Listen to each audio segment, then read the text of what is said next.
mafarkina bai zama gaske na inda babu ke a gida na roƙon Allah nake ce zaki zamo mata ta.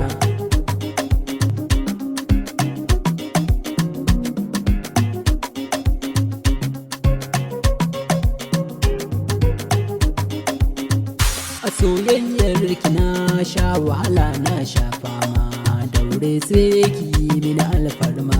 Komai nisa na dare da soyayyar ki a zuciya ta kin ga gari sai waye. An samun ne na ki ne hakan kadda ki jaye, ina cikin tsanani amsa dai nake ta tsimaye. Ba ni barin soyayyar ki ko da fata ta jikina za faɗa.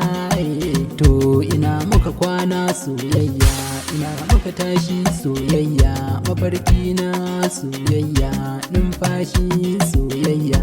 Kama mini tsuntsuna na soyayya, dan Allah kadda ki bar shi ya tashi.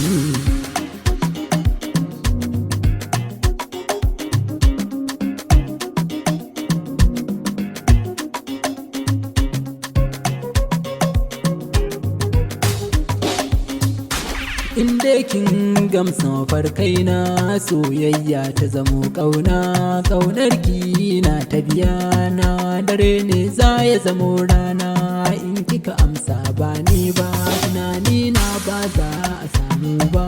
Zan zama zautacce kin ga ba zan warke ba, zan tewan kuka kuka ba zan daina ba.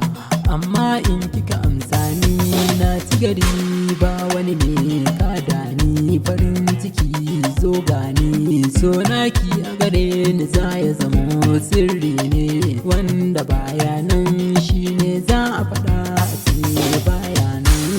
Dai na zo na bayyana soyayya ta shi kenan, da na sirrinta hakan me zai amfanin bakin yau ba ma tun rannan. Ke ce na kawa ke ce na kawa dukkanin soyayya ta, yin same ke kai ki gida na in alkinta. Ke ce ya wadda za ta zamto gane fahimta ta, mu daidai ki za ki ga dukkanin soyayya ta.